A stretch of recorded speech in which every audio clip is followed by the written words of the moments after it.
Oh, we're live. We're live. We're live. We're live. Awesome. Let me just check one thing. Just a second. Live. Let me hear myself. Is it good enough? Oh, we're live. We're live. We're live. We're live. Awesome. Let me just check one thing. Just a second. Awesome. I think the voice is pretty good. Awesome, awesome, awesome. Welcome everybody.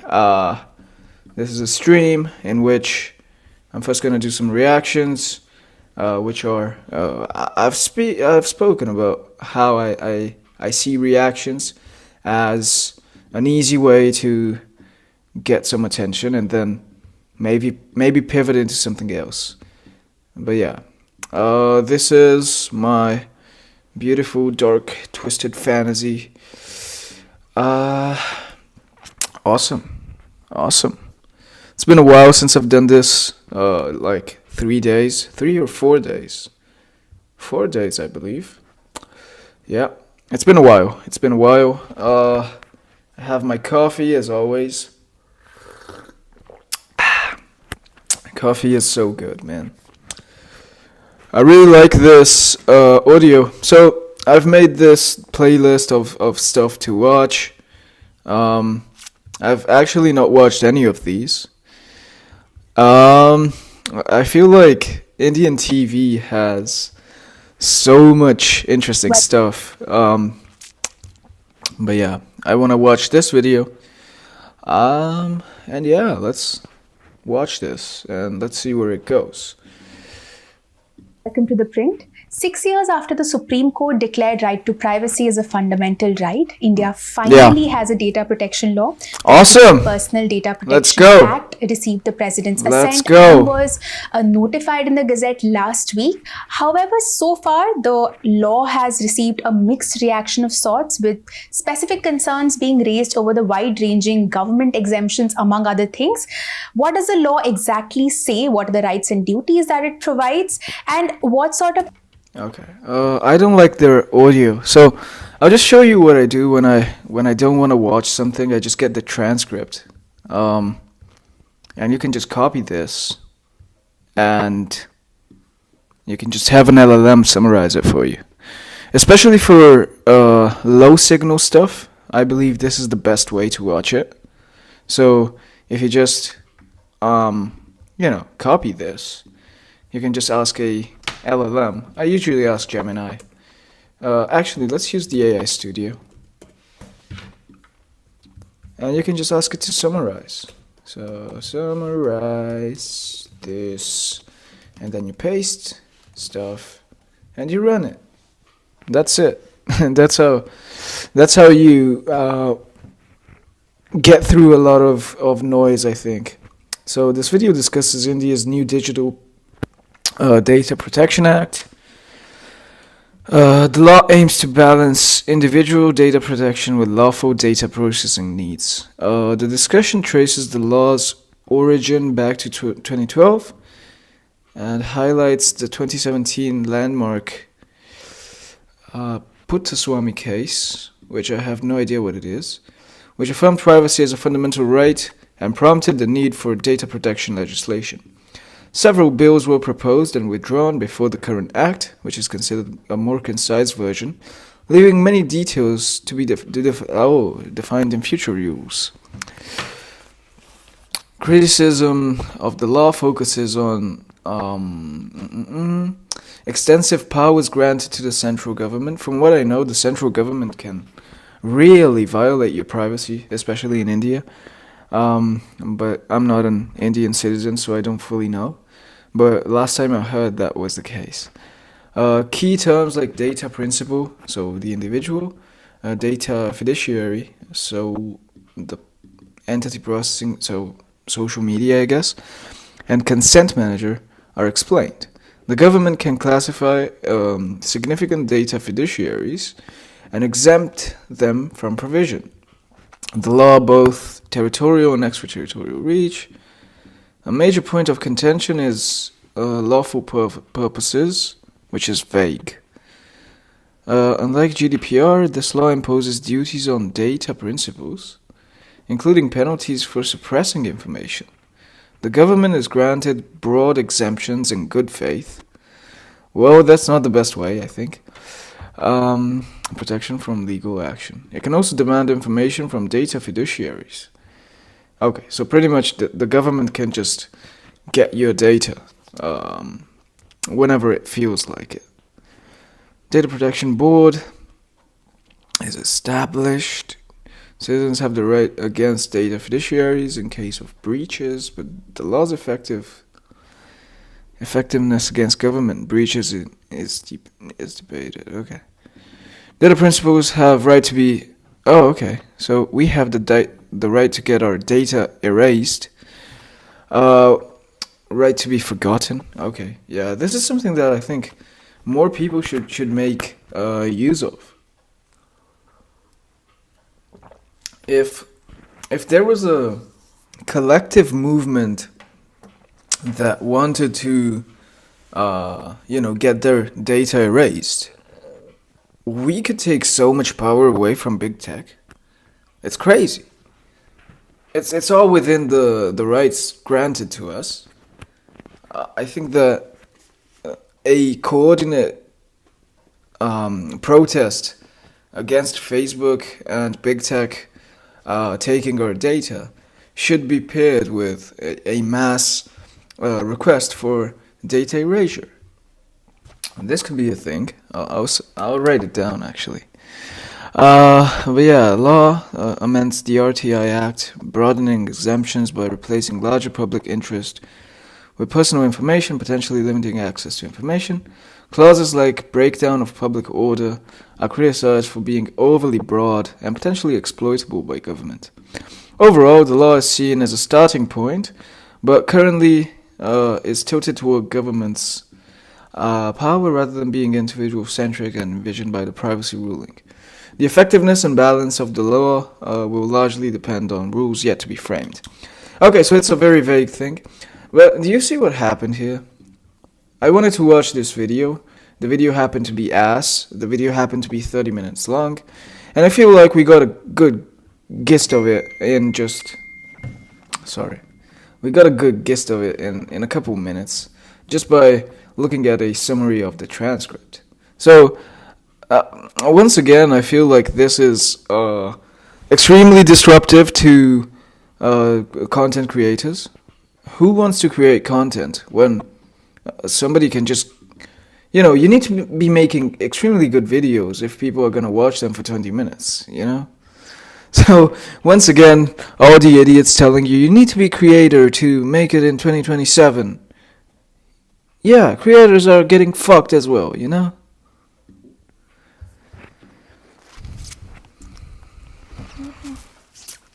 Light 'em up, only go. That's what you said. No, no, no, no, no, no, no, no, no, no, no. Light 'em up. The only goat.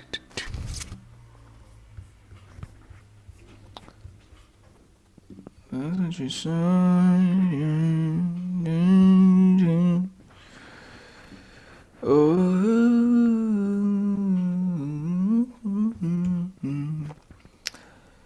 Now I hear Jerusalem bells are ringing, Roman cavalry choirs are singing. Be my mirror, my sword and shield, missionaries in the foreign field. For some reason I can't explain, I know St. Peter will call my name. Never an honest word, that was when I ruled the world.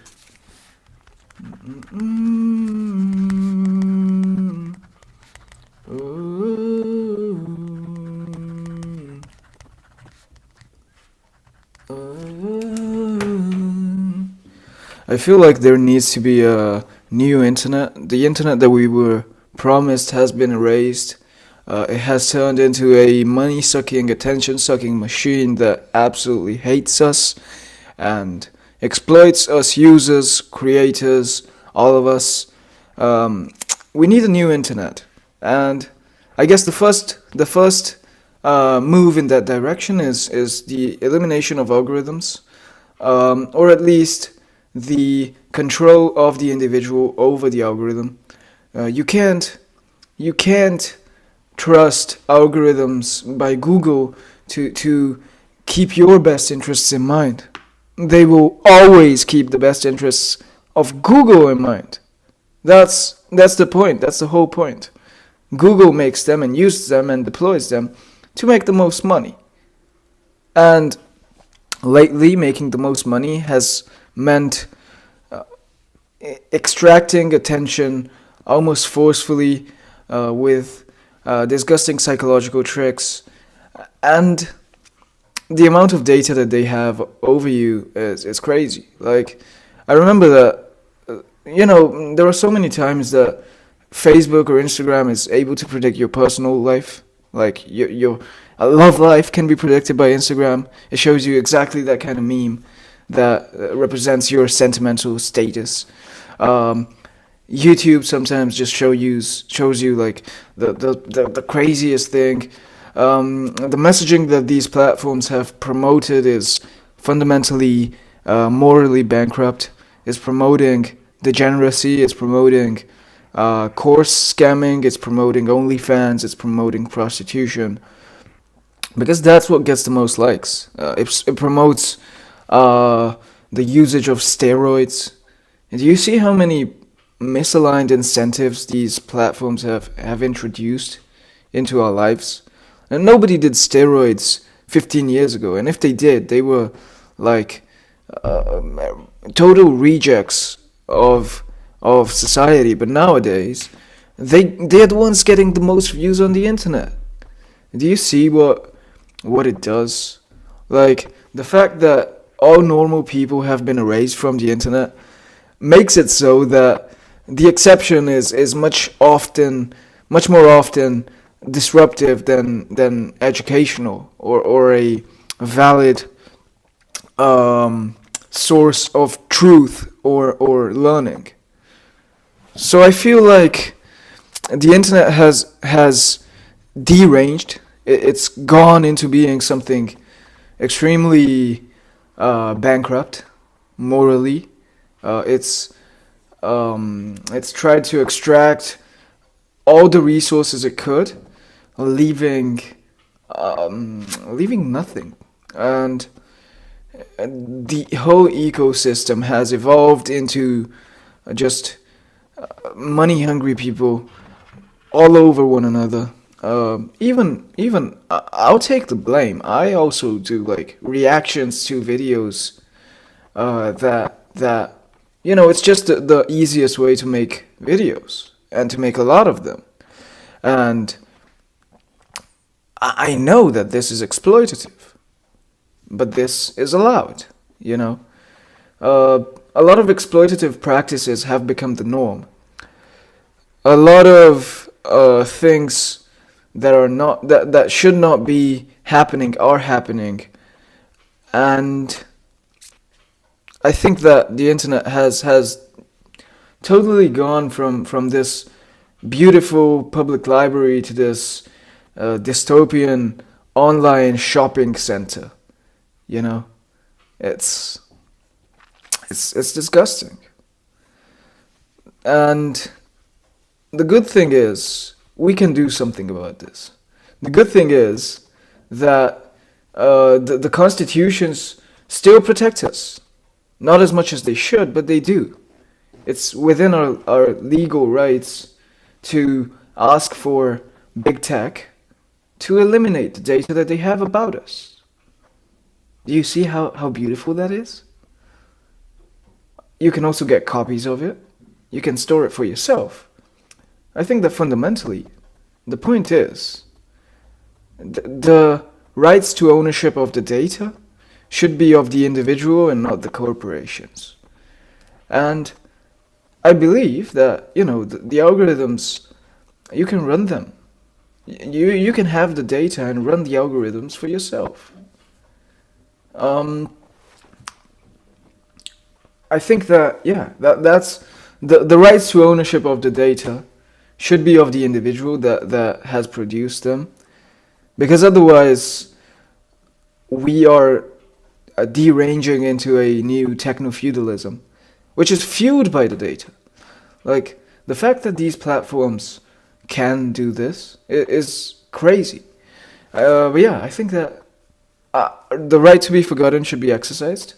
So asking the platforms to remove your data is something that you should do right away. I'll probably make a video on that soon enough. But yeah, I think that the data is the chokehold. The data is where these platforms gain a crazy leverage that they don't have any entitlement to, and that is where we need to attack. Na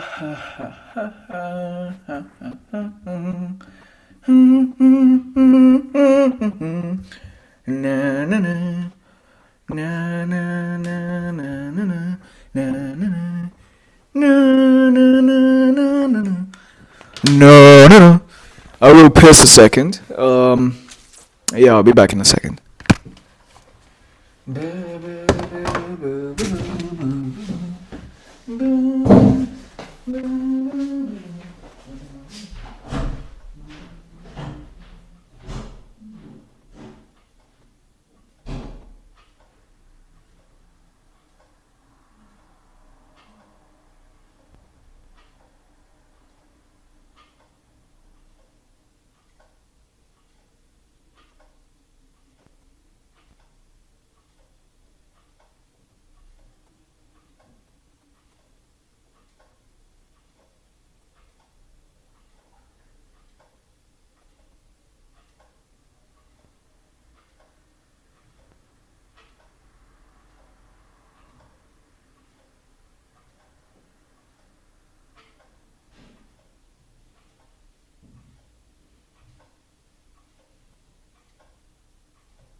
Back we are. Cafe.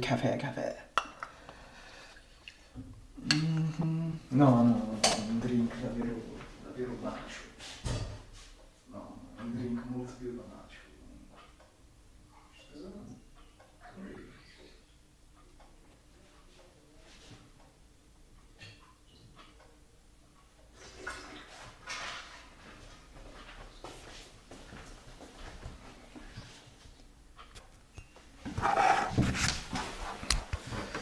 Okay, let's watch this video. The title of the book is The Rise of the Computer State. What I'm saying is that large bureaucracies, with the power that the computer gives them, become more powerful, and that they are escaping the checks and balances of representative democracy.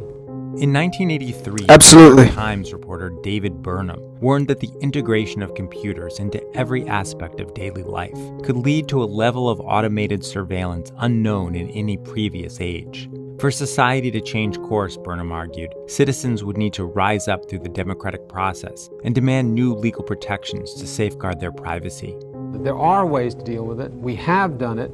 And all I hope is that we're on our toes enough and alert enough to see them and go after them. This is just political jawboning. A few years later, a physicist named Tim May argued that putting faith in representative democracy was naive. He believed that only innovation could save us from the Orwellian state.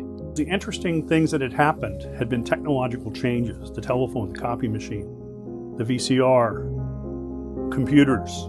May became a co-founder of the cypherpunk movement, which came together around the idea that a recent breakthrough in the field of cryptography was the key innovation for combating tyranny, comparable to how the Absolutely. crossbow enabled individuals to go up against medieval armies. It's an epiphany. It's like standing on top of the mountain and seeing that this is out there. Oh yeah, it's the salvation.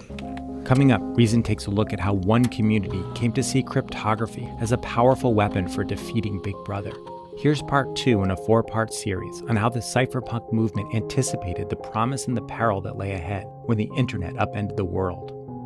It's unbelievable that we can fight against Big Brother. It's crazy that we get the tools to do so, and yet we're gaslit into not doing it. As a society, like, do you get what it means? In the late 1970s, there was an astonishing Just because Zuck now is hot and looks good, doesn't mean that he's the good guy, you know. And we can finally fight against him, and people make thirst traps of him. Like, come on, In the late people. 1970s, there was an astonishing breakthrough in the field of cryptography. I saw this as the critical fork in the road for the future of human freedom. I really did. In the summer of '77, Mark Miller was a 20-year-old student at Yale, working for a countercultural tech visionary named Ted Nelson. Like many future cypherpunks, he would learn of this groundbreaking discovery when the August issue of Scientific American arrived at his door. And I'm reading Martin Gardner's Mathematical Games column, and I just get incredibly excited, just incredibly excited. I call up Ted in the middle of the night, and I tell Ted, we can prevent the Ministry of Truth. As Gardner Crazy. a discovery had been made that would revolutionize the entire field of secret communication. It was the work of teams of mathematicians and computer scientists at MIT and Stanford, including a young researcher named Whitfield Diffie.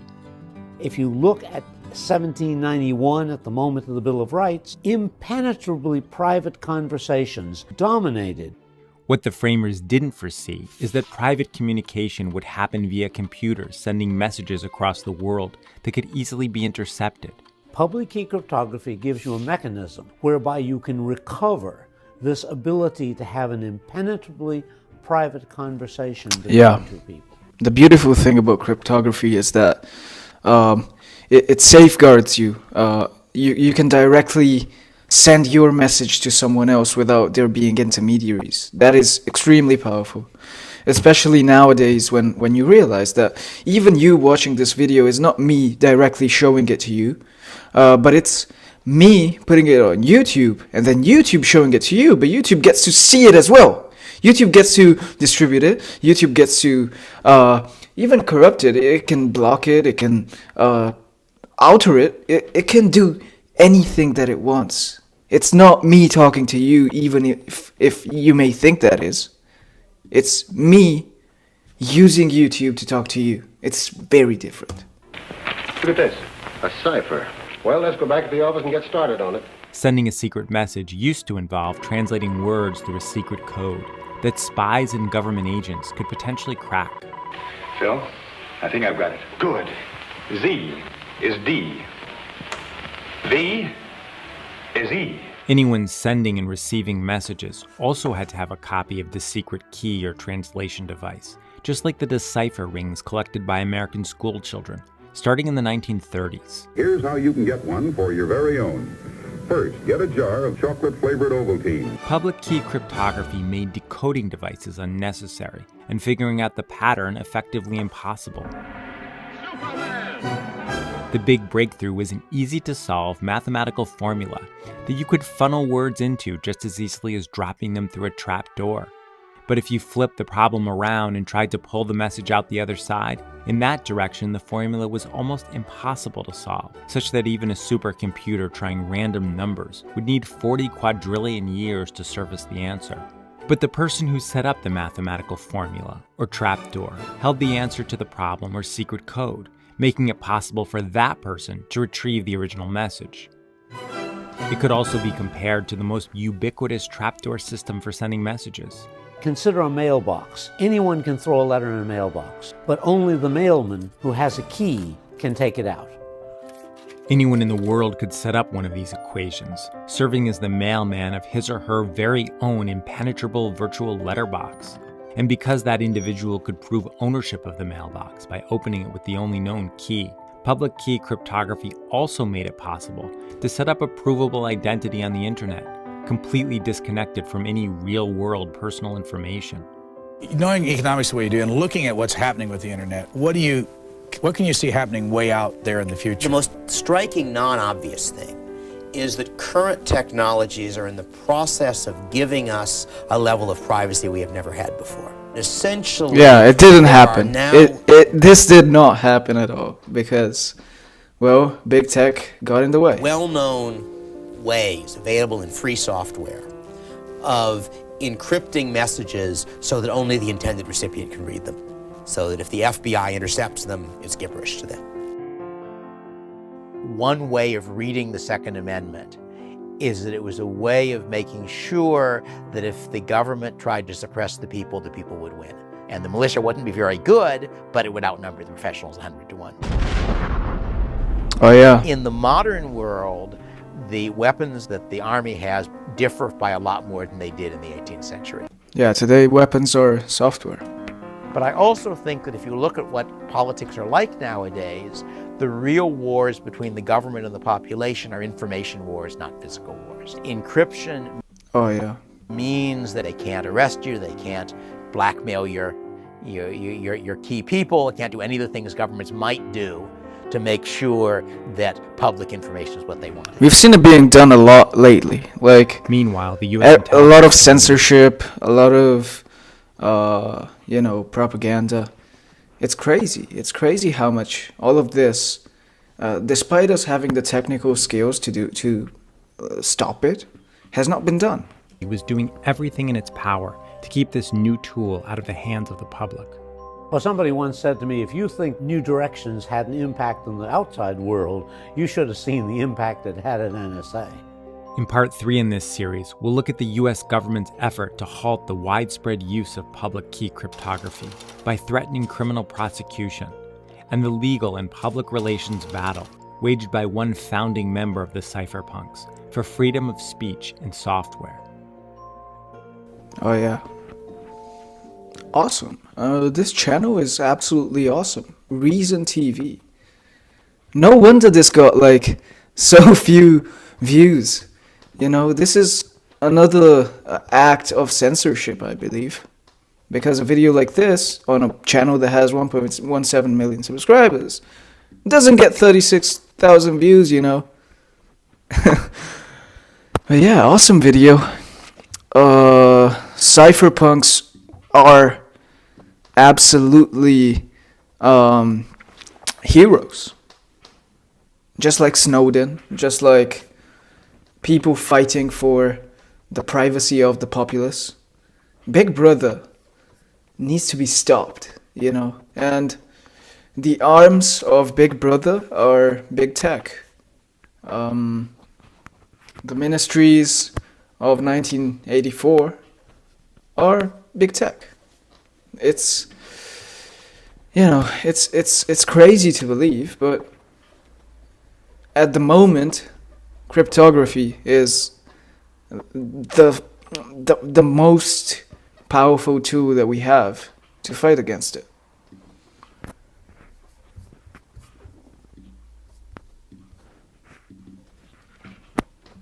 The title of the book is The Rise of the Computer State. What I'm saying is that large bureaucracies, with the power that the computer gives, the arms of Big Brother are big tech. The ministries of 1984 are big tech. Awesome. Okay, let's watch this next video, which says AI looks exactly like the dot-com bubble. Is that actually the case? We'll find out. Take a look at this timeline that I've been working on. This is a pivotal moment before the dot-com bubble. It's not the invention of the internet, but the tool that put it in everyone's hands. In the following years, billions of dollars were poured into hundreds of companies that would transform the world where we live in today. But that decade ended with a bang. Or rather, with a pop. 30 years later, there is another timeline with crazy similarities, and we can line them up around another event. ChatGPT. GPT-4 is here, and it's literally writing me the entire song. Let's see what this song sounds like. Wow, it's so smart. How about we talk about recent advancements in artificial intelligence? Absolutely. Artificial intelligence is indeed a fascinating topic. We had been toying with the idea of AI for a while, but the release of ChatGPT suddenly put it into everyone's hands. It made the average person understand how transformative AI could be, and it kickstarted another chain of events. It appears that the website has become alive. There are too many parallels and coincidences between these two, and understanding those similarities is, I think, the key to figuring out if this one is headed into another implosion. It is. It is because it's been narrated in the wrong ways. In the hands of millions. We could say that the true origin of the internet as we know it today happened in CERN. You know, those guys with the Large Hadron Collider. And the World Wide Web, the internet, was a bit of a passion project, you know, like to get these scientists to socialize between them and get into their own little chat rooms. It passes through every conceivable point in every conceivable universe almost simultaneously. But it was also the culmination of years of research around protocols and the technologies needed to make computers talk to each other. But that CERN breakthrough was the first glance that people got at the potential for what the internet could mean for the world. That's ridiculous. I'm not going to be beaten by a website. I'm sure that in 1989, the average Joe didn't hear about this or understand what it meant, but those who paid attention started building the first websites and the first... I'm not gonna watch this. Because it's 16 minutes long, you know, and it doesn't need to be.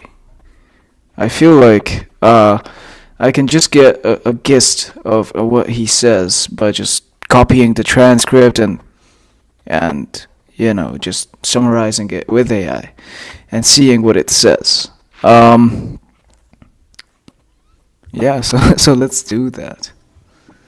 I'm sorry to the bro, like I wish I could watch it, but I can't. It's just I don't want to do it. But yeah, we can oh my god. We can get a gist of it. Actually, I think I'll just, this. I won't react to this. I won't even react to this. It's, I didn't like the video.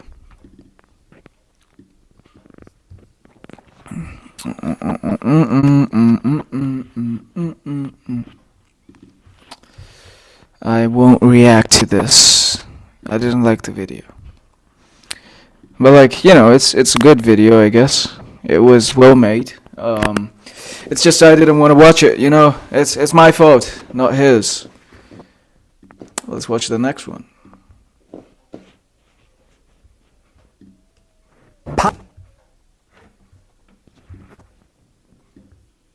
Palantir is the most misunderstood stock ever. We get so much conflicting information. Nobody understands what it is. Palantir reported this week, and Alex Karp, who's the CEO, believes that Palantir will be the largest AI company in the world. Another day it's true. Here. This shares of Palantir plunged yesterday, closing lower by about 10%. And this this plunge came after like a unbelievable rally. CEO Alex Karp has adopted a new stock trading plan that would allow him to sell nearly 10 million shares of the company's stock. The amount of insider selling of Palantir stock is just disgusting. 21 million here, 61 million there, 95 million here, and 370 million here. Same goes for Nvidia. The same insider. The exact same went for Nvidia. It's just these stocks grow so much that you're just gonna sell them, but it doesn't mean that they're gonna fall. That do all the selling have the audacity to tell us. Well, we got to get to 3 trillion. We're at 10%. Is this even legal? The CEO of Palantir is telling us that Palantir will be worth $3 trillion, or more than 10x from the current stock price level, while he and his co-workers are selling the stock like there's no tomorrow. No wonder they're probably going to do a 40%. stock split. In this video, let's talk about why the stock is down 40%, whether the insider selling is a big concern, who just made a $11.6 million purchase despite all the conflicting information, and of course, whether I am buying the stock. My name is Mariusz Konieczny, and I've been investing in the stock market full-time for 16 years. I'm also the author of 11 books. Palantir's stock price peaked at $124 per share on February 18, 2025, and both of these news were reported on February 19, 2025. The third reason for the sell-off is constant uncertainty from Donald Trump. And as you know, markets hate uncertainty. On Monday, the US... I think Palantir is one of the most anti-fragile stocks, because it gains from chaos. It gains so much from chaos. If there's tariffs, if there is war, if there's uncertainty, they're the ones making money off of it. Is putting tariffs on this country. On Tuesday, another country is putting tariffs on the US. On Wednesday, the US is increasing the tariffs in retaliation. This is non-stop, and the markets cannot even get 1 day break from this. By the way, if you like this video so far, subscribe to this channel, turn on the notification button, and oh my god, this helps out the channel a lot. Bro. Is insider selling of Palantir stock concerning? Well, no. Of course it is. The insider selling is absolutely disgusting. It's not. Yes, it's I not. know. Insiders might be selling shares for a number of reasons, but they buy them for only one reason. They think that the price will rise. With that being said, let's talk about some of the reasons why insiders might be selling. Number one, Palantir pays its employees huge amounts of money in stock-based compensation. For example, in 2024, stock-based compensation was 25%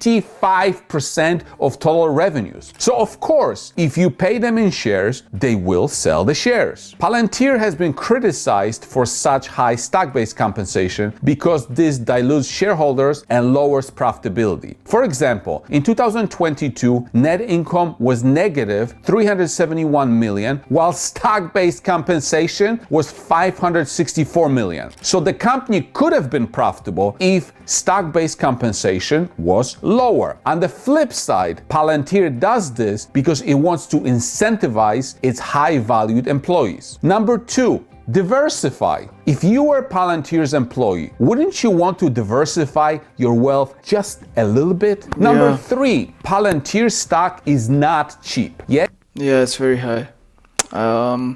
Let's see. For example, when the Pentagon budget cuts news came out, some investors sold the stock thinking that this would be bad for Palantir. But if you understood the business, you would have known Palantir is the last thing that the US government is going to cut. That this might actually be good for Palantir. It's very good. Now the speculation is that it's very good because all the other stupid things are gone, and the military is what.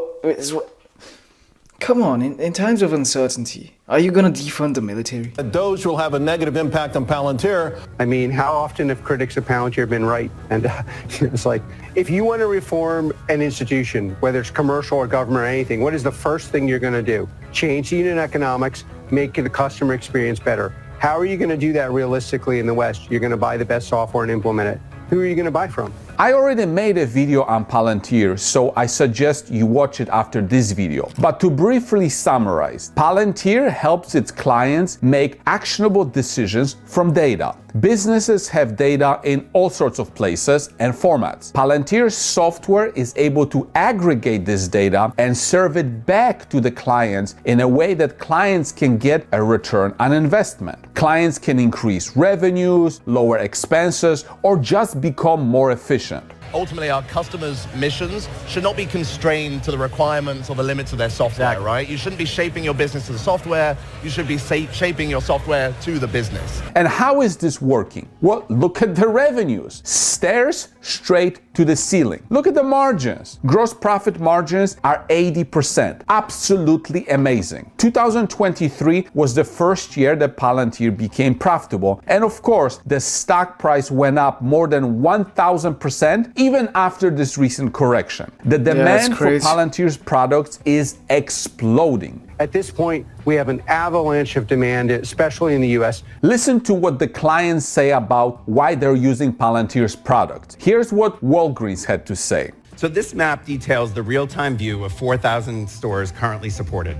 We track through our systems the inflow and outflow of pharmacy tasks in 15-minute intervals. This provides visibility that we actually never had before centrally, and meant that we could route work to centralized staff members who could execute pharmacy tasks on behalf of our stores. If we were to rely on humans solely to accept or reject these suggestions every 15 minutes across 4,000 stores that are already rolled out, that would amount to about 384 billion decisions every day. Here's what Wendy's had to say. That took me 5 minutes. A year ago, that would have taken us 15 people all day, calling distribution centers, manufacturing points, checking with individual restaurants to make sure they were okay or not okay. It would have taken us all day. So when you truly understand Palantir's business, you will be able to ignore the noise and volatility and decide on your own whether you should hold the stock, buy more, or sell. It's extremely expensive. Stock is down 40%. It's extremely expensive. Like there's no tomorrow, and Donald Trump is creating daily uncertainty in the market. Kathy Wood of ARK Invest is loading up on shares of Palantir. Recently, she bought 152,000 shares, amounting to an investment of $11.61 million.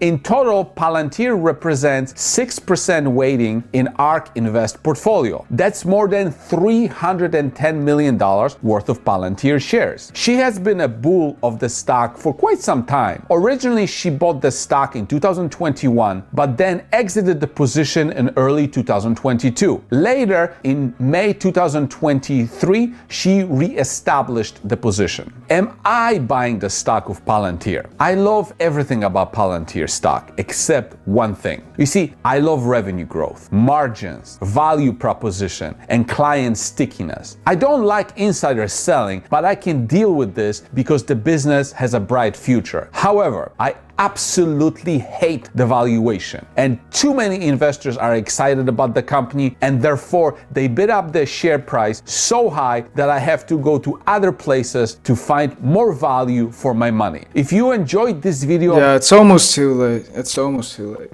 I think I'm not gonna react to these kinds of videos anymore. Simply because they're dumb. I'd rather make an actual analysis of Palantir myself, and I'll give you my view. But yeah, Palantir is one of the stocks that I'm mostly excited about. It's extremely volatile, so it may go up exponentially, it may go down exponentially.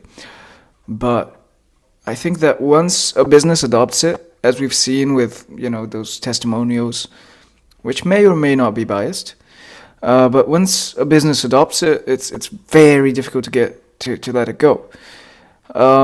It's like Salesforce. I feel like data is the most important thing ever. Data is so much more important. I'll make a video about why I believe data is so important, but fundamentally data is surveillance. You can see what's going on everywhere around you without having to go. You have every ounce of knowledge in your hand, and Palantir helps you decode it, and I feel like it's just the value of the data. Like they are custodians of the most important thing ever. I feel like companies that safeguard your data are pretty much the new banks. And we know that banks make a lot of money. And especially when it comes to extremely sensitive data, like military operations, government data. Like the moment you have the data of the government, do you know how valuable you are? But yeah, I think that I need to see exactly. It's a numbers game at the end of the day. How high can it go still? How high can Palantir still go? And I don't know. they do have a lot of demand, but that is already priced in. We need to find what is not priced in, and that's a particularly difficult and risky kind of thing to do, because then you have to put your money on it, and if you're wrong, and you lose money. But I feel like, Palantir is an extremely sexy stock, and sexy stocks have the tendency of not being reliable. They're extremely expensive right now, but I feel like it belongs in the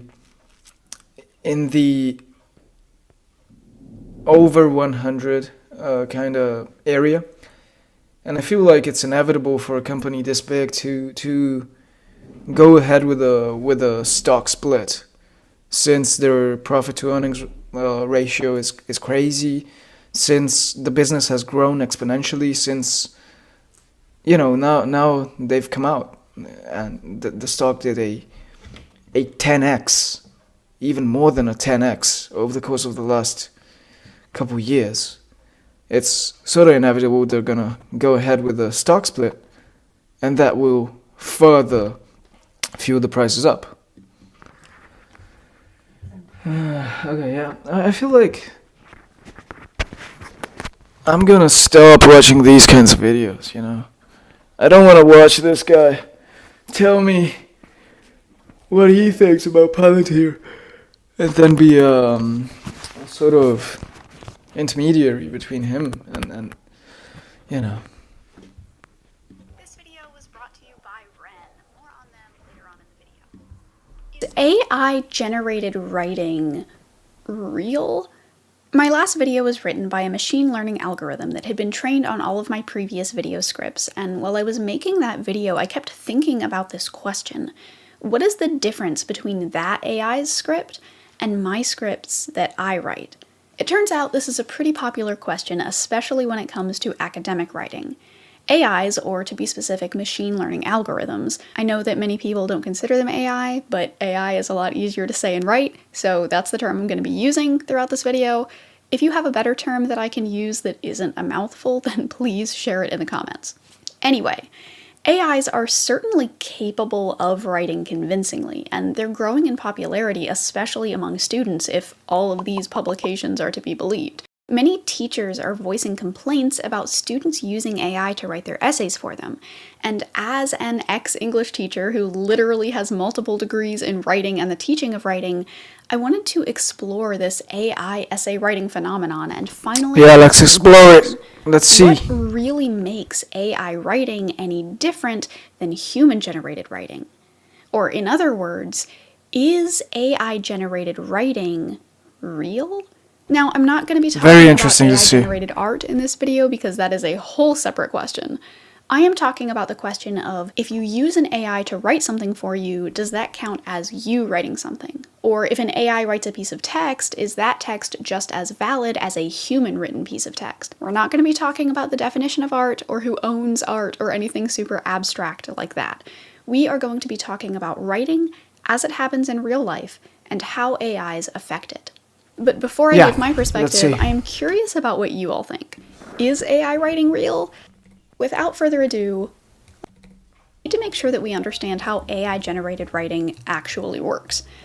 AI text generators aren't born knowing how to write. They have to be trained. Most text-generating AI that you'll come across is built on GPT-3, which is a model from OpenAI that has been pre-trained using the internet. Like, literally, they trained it using almost 45 terabytes of text data from the internet. 45 terabytes of text. The folks at OpenAI just took this model and fed it basically the whole internet until it knew how we put sentences together and what words occur next to each other most often. Once models have been trained, then they can start generating their own text based on— I'm not gonna watch this. I'm not gonna watch this. But I'm very interested to know what she said.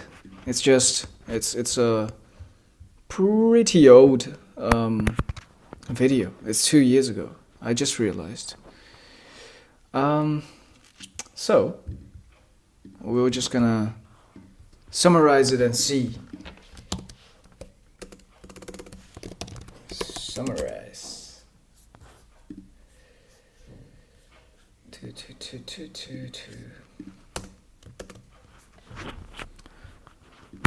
I don't know why I used a thinking. Do you think that a thinking model belongs to, like, it is good at summarizing? I feel like, yeah.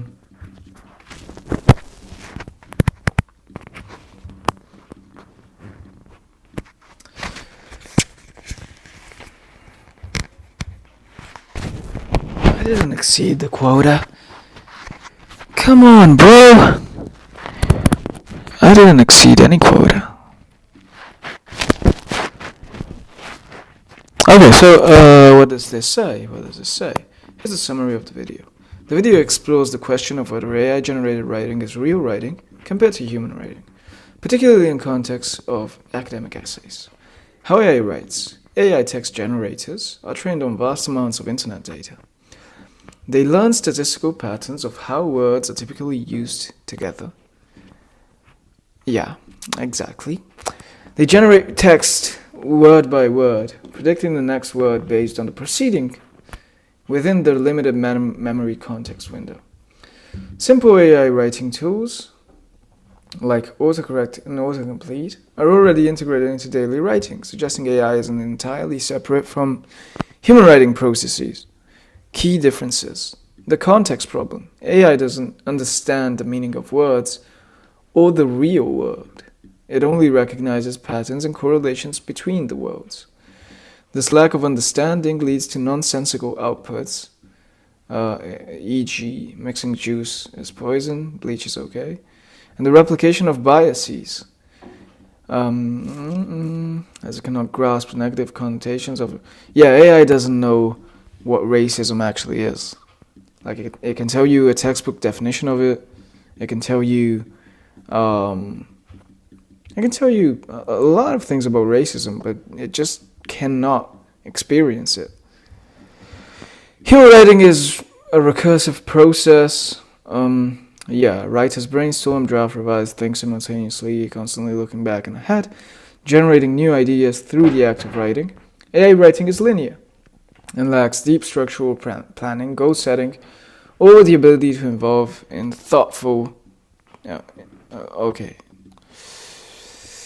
It doesn't think ahead or have overall purpose beyond fulfilling the prompt based on patterns. Okay. This is very interesting.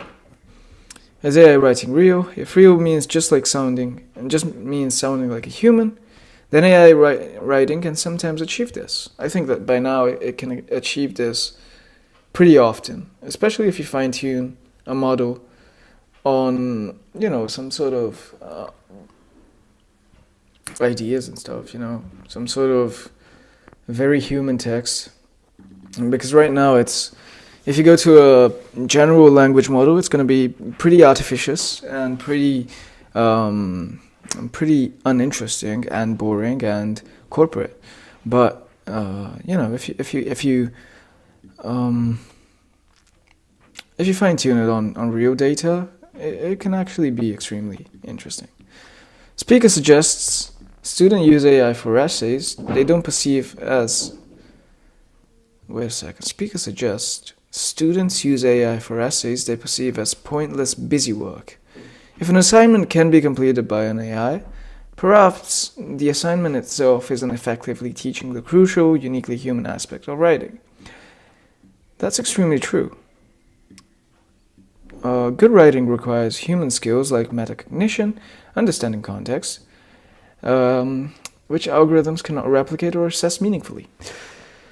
Wow, yeah, that's pretty interesting. That's pretty real also. AI writing is not inherently evil. It can be used as a tool for inspiration, brainstorm, automation of tasks like copywriting. Yeah, copywriters I think got the worst out of it. Because human writing is beautiful. Human writing is beautiful because it shows you something extremely human. Like the moment AI can write like Dostoevsky, we're doomed, you know. Humans are still needed to guide, edit, interpret, and find meaning in AI-generated text. The focus shouldn't be the final text product, but on the valuable human process of writing. Yeah, I feel like writing, even if you use a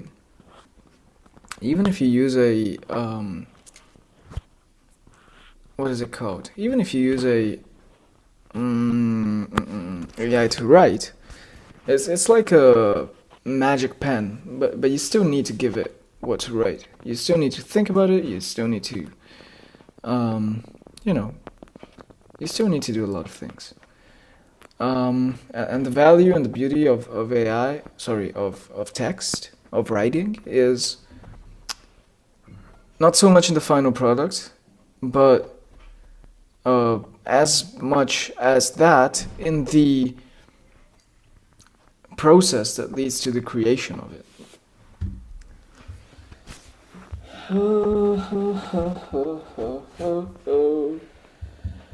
Hold me close and hold me fast, this magic spell you cast. And this is La Vie en Rose. When you kiss me, heaven's flag keep running through my eyes. Okay, should we do another reaction? I'll do one more. But there's nothing to watch. Okay, yeah, let's watch this. Okay, so what if the same company that broke Wall Street just made a move that could break the internet? Okay, so what if the same company that broke Wall Street just made a move that could break the internet? GameStop, the original meme stock, just announced that it's adding Bitcoin to its corporate treasury. So now it's confirmed, and it could be the beginning of a brand new era. Not just for Bitcoin, but for you as an investor, because... Just before we start, I feel like nobody really understands Bitcoin. And there's going to be this trend of companies saying that they hold Bitcoin to make the stock price go up, and then, I don't know. If this plays out the way that some people are saying it will, it could signal a shift in how corporations hold money and unlock a wave of new Bitcoin adoption that affects every portfolio in the world. So let me break down exactly what's happening, why GameStop did this, how it fits into the bigger picture with Tesla and MicroStrategy, and what it could mean for Bitcoin's price in the next few years of investing. So let's get into it. Hi, my name is Andre Jick. Hope you're doing well. Come for the finance and stay for GameStop. Now, on March 25th, GameStop announced they're officially adding Bitcoin to their balance sheet, and that move is approved by their board. How much of it? And this means they're now converting a portion of their corporate cash, which is usually sitting in either dollars or short-term investments that pay them a small interest, into Bitcoin and holding it as a treasury asset. Now, unfortunately, they didn't reveal the exact amount they'll be investing just yet, but GameStop has about $4.8 billion in cash. So even a small percentage could end up being hundreds of millions of dollars flowing into Bitcoin. And we actually do have a clue how much they might be considering. Michael Saylor's company Strategy tweeted that Mara might have some competition soon, and Mara holds 46,000 Bitcoin. That's worth about $4 billion. And here's the crazy part. Yeah, they didn't even set a cap. They're not gonna put all of their, like, there's no way they're gonna put all of their cash. They're open to They're not putting $4 billion into Bitcoin when $4 billion is all they have. More over time. And this decision was backed by their board, led by Ryan Cohen, who's been quietly signaling this move for months, including a tweet of him with Michael Saylor, whose company now holds the most amount of Bitcoin out of any company in the world. And it gets even better. This wasn't just GameStop doing this for fun. Strive Asset Management, who's a major shareholder in GameStop, wrote a letter publicly telling them to adopt Bitcoin, calling it an incredible opportunity to protect their treasury from inflation and build long-term shareholder value. Absolutely. So this wasn't random, it was very strategic. But now let's zoom out and ask the question, why are companies buying Bitcoin at all? And there's three main reasons. Number one is it's an inflation hedge. With central banks printing money, the value of cash is constantly going down. In fact, if you look at the true inflation data, you're going to find that since 2020, not that long ago, $1 will now only buy you 74 cents worth of stuff. So it's not just people losing purchasing power at the grocery stores, it's also the corporations that hold cash as part of their reserves. So holding Bitcoin is like holding digital gold with a limited supply. Now, reason number two is long-term appreciation. Bitcoin has been the best performing asset of the past decade, even factoring in all the volatility. And companies want to make money not just by selling products, but by being good investors of their cash. And reason number three is signaling innovation. Because holding Bitcoin sends a message to the market that it's forward thinking, it's trying to understand where the world is going, and that they're not afraid to lead. And what exactly is forward thinking about GameStop? It's a failed business that only survived because of the memes. And I mean, there's no innovation. They just won the stock meme lottery. Helps boost stock prices, which makes shareholders happy. And it's not just a theory either. This is not the first time that this strategy has been used. Let's go back to August 2020. MicroStrategy, a business analytics company, became the first public company to go all in, and CEO Michael Saylor turned $250 million in corporate cash into Bitcoin and then just kept buying. Today, they own over 500,000 Bitcoin, representing 2.4% of all Bitcoin in existence, worth over $40 billion. And they just rebranded to Strategy to reflect that Bitcoin is the core of their business model. Then in 2021, Tesla made headlines when it bought $1.5 billion worth of Bitcoin. And that alone pushed Bitcoin up 20% in just one day. And that made it mainstream. For a while, Tesla even accepted Bitcoin to buy Teslas. And then Square, now called Block, followed shortly after that, with CEO Jack Dorsey saying Bitcoin is the future of money. So the list kept growing. Coinbase, MassMutual, and dozens of other companies are quietly buying and stacking Bitcoin while the world debated if it was a bubble or not. Now in 2025, GameStop joins that list, and this time... Funny thing is, now that everything else is a bubble, Bitcoin has not went up that much. They're doing it with better timing, more regulatory clarity, a community that's already proven it can move markets, and a president that just announced Bitcoin is part of the US strategic reserves. But now let's talk about what this actually means for the price, because the question is, does GameStop buying Bitcoin actually move the price? Now in the short term, not really. GameStop did go up about 15% this morning, but the famous Josh Mandel, who correctly predicted Bitcoin at 84K and that Bitcoin's going to go to 444,000 this cycle, says he's actually shorting GameStop. So it's anyone's guess what's going to happen in the short term. But long term, this is where it gets really interesting, because Bitcoin has a fixed supply and corporate treasuries are massive. So if just 1% of the S&P 500, the stock market, adopts a Bitcoin treasury strategy, it would inject hundreds of billions of dollars into the asset, tightening supply, boosting... Actually, the demand that can come from corporate adoption of Bitcoin is astronomical. Demand and pushing prices higher. But it also creates a higher low, a higher floor for Bitcoin with each and every cycle, because it has that many more new investors that want to buy it when they see it as an opportunity and the price dips. And it's not just about one company, it's about the message that this is becoming normalized. Just like ETFs and institutions are onboarding millions of new investors, companies stacking Bitcoin is another vertical. And here's the craziest part. When Tesla bought Bitcoin, they held it for months and it still affected the price. MicroStrategy said they're gonna hold and never sell. And that means the supply is effectively off the market. Michael Saylor himself says he plans to burn his own private keys to his own Bitcoin as a gift when he's gone. And less supply equals higher price potential. So the question now is, will other companies follow? And the answer is, most likely. GameStop is not a financial company or even a crypto native company. They were a retail dinosaur that's reinventing itself. And if they can do it, what's going to stop other companies from doing it? Companies like AMC, Chewy, Shopify, even Apple could be watching really closely right now, especially if GameStop's price reacts positively and their treasury actually grows in value. The biggest risk is fear, because most C-level executive people that run companies don't want to be the first to bet their company's money on Bitcoin, because if it goes down, jail. No, not really, but they might lose their job.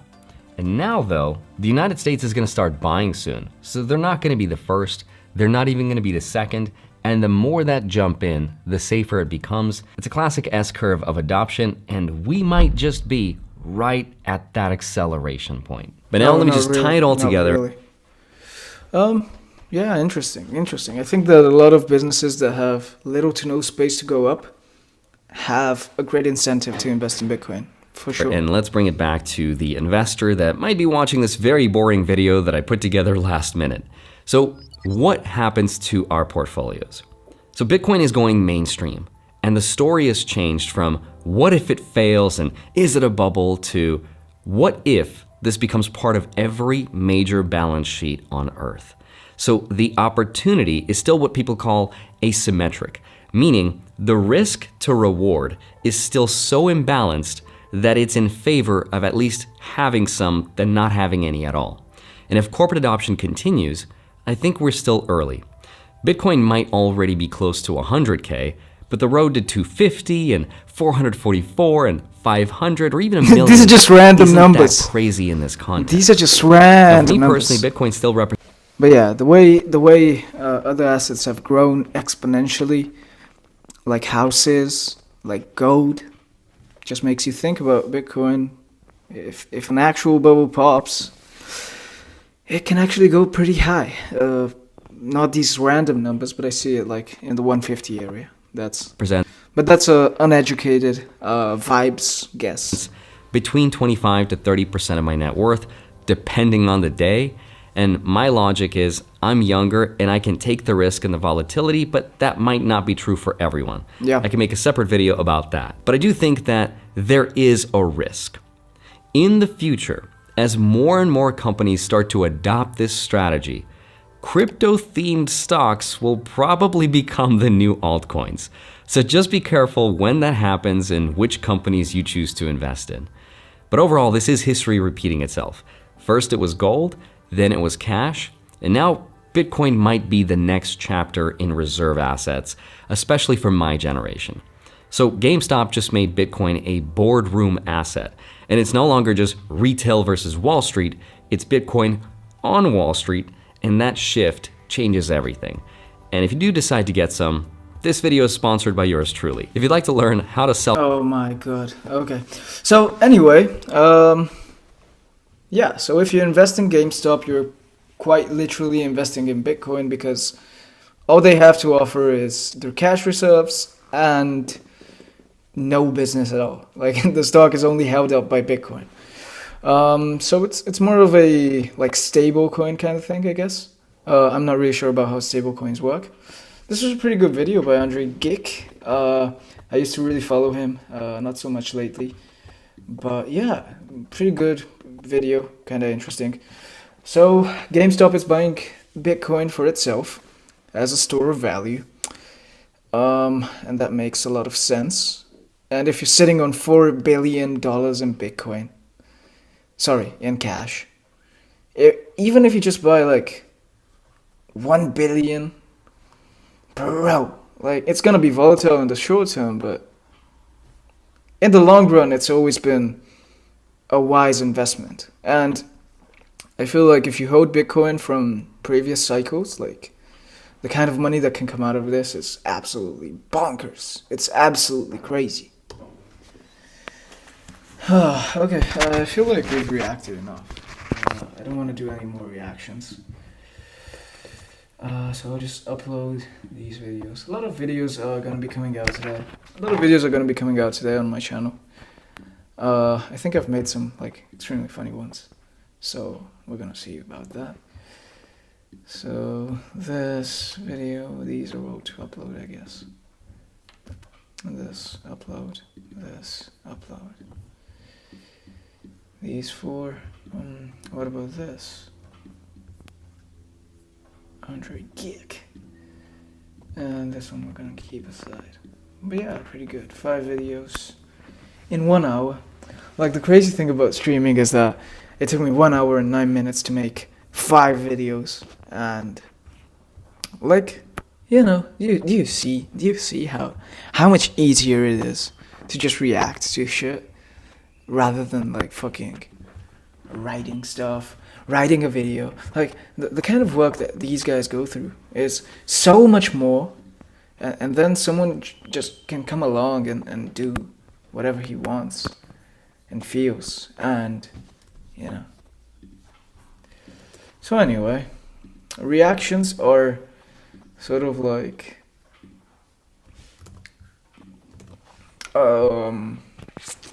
you know, it's the closest thing to freebooting, with no permission from the owner of the media.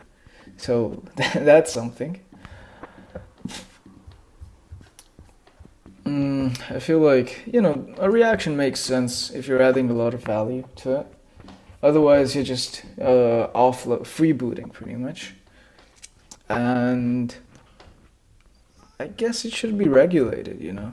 But YouTube has been awful with regulating stuff. So, or at least, you know what? I could be doing reactions that are more wide, you know, like reacting not to just one video, but to like 5 from the same person. Especially when it comes to, like, you know, fake gurus and that kind of stuff, you know. But anyway, I think should I live stream some coding? Should I live stream some oh my god, it's kind of, I have to say, the writing code part of things is extremely boring, you know. Not to be a bitch about it, but like, writing code is it's painful. It's painful, and I feel like that pain is better used elsewhere. Like in the gym, you know. At least you walk away from the gym stronger. If you write code, you don't walk away stronger. You're sitting at a desk all day. Yeah. I fell out of love with Cursor, like, pretty quickly, I have to say. I don't like Cursor. I don't like coding as a whole, you know. I was making a fucking documentary. Like, I'm still unable to understand how to monetize the channel. I think that I should maybe grow it first and then think about monetizing it. That's definitely not a bad idea. But yeah, we've done some streaming. We've done some, you know, we've done stuff. Wasn't bad. Do I want to code? I feel like I don't want to code. Do I want to, yeah, I fucking don't want to be doing this anymore right now. So I think I'm just gonna call it a day. This was the live for today. I think still figuring out what this channel is about. But yeah, I feel like we've done some stuff. Some good stuff has come out of this. If I do 1 hour every day, it's good. It's just I don't want to watch these videos, to be honest. Out of all the videos that we watched, probably the most interesting one was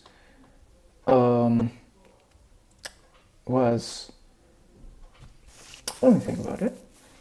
Yeah, it was definitely the Cypherpunk one. It was by far that one.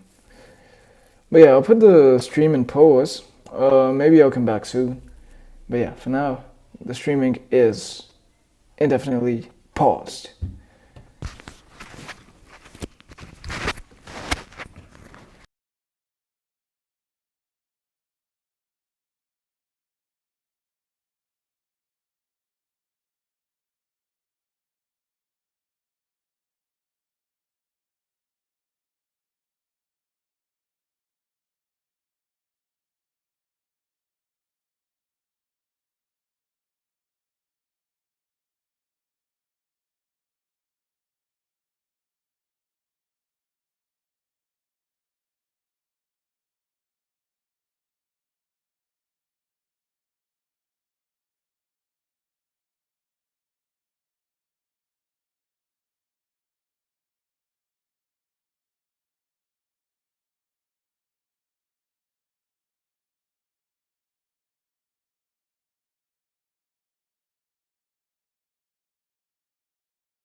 one last thing. Today is a way too much of a beautiful day to stay at home and stream like a loser. So, yeah, the stream is effectively over, done.